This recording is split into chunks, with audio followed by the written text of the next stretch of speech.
Ready with the timer? Let's get started. We often forget their very existence, but that existence, well, it's key to the functioning of our nation, because without them, we'd be faced with an out-of-control government, one that did whatever it wanted, whenever it wanted, and to whoever it wanted. What I'm talking about, of course, is the United States Supreme Court. And when they were established in the third article of our Constitution, they were given a power. And that power is the ultimate appellate authority over any case that is tried in the United States. Alexander Hamilton, the founding father, would compare them to the other two branches of government when he wrote the Federalist Papers, and he called them, quote, the least dangerous to the rights of the Constitution, end quote. And of course, our Constitution allows for our justices to serve for a lifetime once they're nominated by our president, and that nomination is approved by our Senate. And it's that lifetime appointment that's what I'd like to call into question in this speech. Should our Supreme Court justices have terms or term limits? Well, in order to answer that question, the first logical step is to examine some basic background information. A key facet of our Constitution are its checks and its balances, and the Supreme Court's principal objective is as a check on the powers of laws that are formed both by the states and by the federal government. It exists, as current Chief Justice John Roberts put it, as an umpire, one who's calling balls or strikes of constitutionality of law.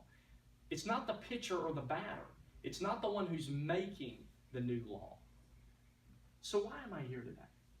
Well, to be quite frank with you, I'm here because I believe that our Supreme Court has usurped power and authority and autonomy that is better left with you and I, the American people. And it is time that we demand that that power be returned to us and that our Constitution be respected once again. We find no greater example of this than in the Supreme Court's recent rulings on Obamacare. You know, USA Today reported that when the High Court realized that the Affordable Care Act statute that was going to require people to buy health insurance was an unconstitutional law, rather than simply do their constitutional duty and strike down the law, Chief Justice Roberts rewrote the statute, calling the health care premiums a tax for the use of the government, and then he proceeded to rule the law constitutional based on his writing. Now that's clearly an injustice. It clearly goes against the powers that our Supreme Court has, and yet it was done.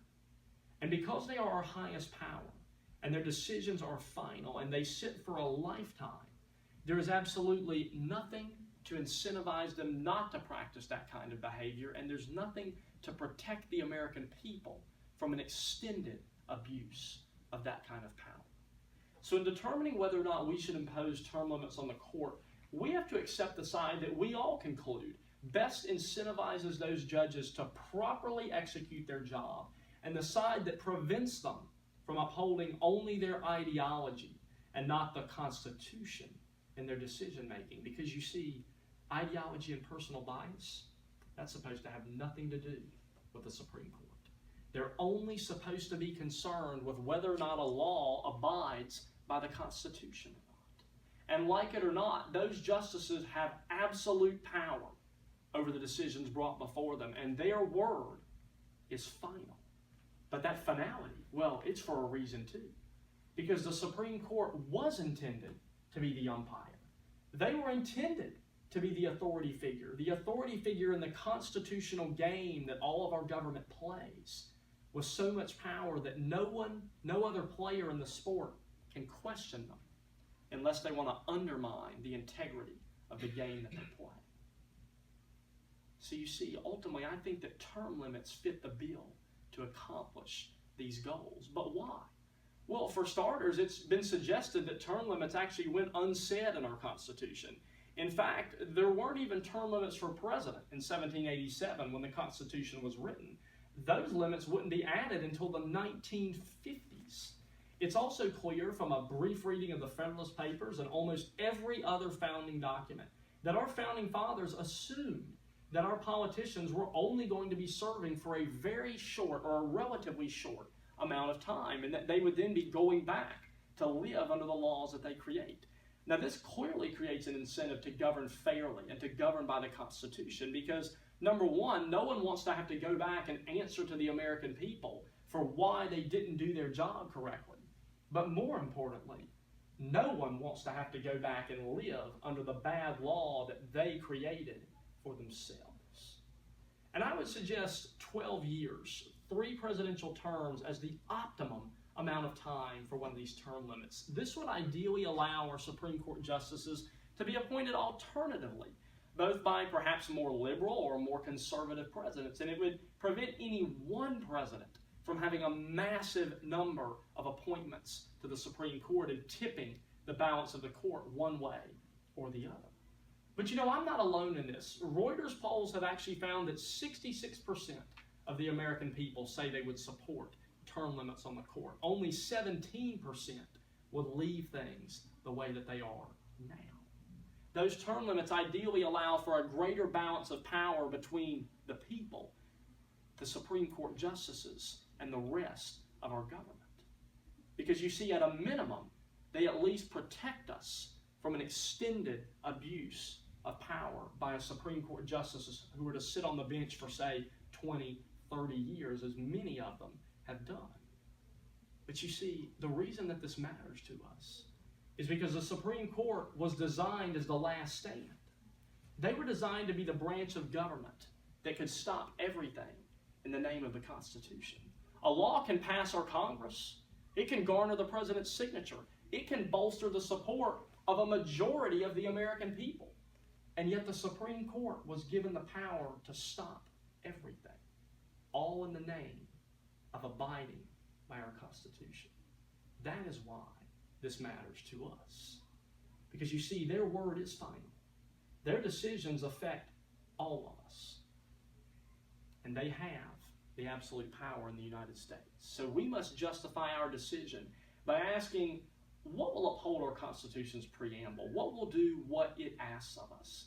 What it asks us to secure the blessings of liberty to ourselves and our posterity. And I would suggest that if we allow our current Supreme Court to continue its practices, that we may as well take the founders' intent regarding that well-written piece of literature that we find in the Constitution and throw that intent into the garbage can. Because you see, I'm a Christian, and I'm a Christian who loves politics, but I actually don't really consider myself a Democrat or a Republican, because frankly, I don't think either of those parties actually support everything that I believe. But as an American, I recognize something, that as the late Supreme Court Justice Antonin Scalia said, God has been very good to America. And one of the reasons that God has been good to us is that we have done him honor. And as an American, I realize that God ordained our nation through the Constitution. It establishes the moral and the godly guidelines and principles that we should run this nation by. The hand of God was on the men who could create the greatest nation to ever see existence in only 3 times as many words as you're going to hear from me in this speech. Because you see, it's time that the American people stand up and demand that for the good of our Constitution, the Supreme Court end their progressive regime that seeks to legislate from the bench and undermine the original meaning of the Constitution. And it's time that the American people stand up and ask our Supreme Court to stop adding rights to the Constitution like they did in Roe v. Wade and a plethora of other examples.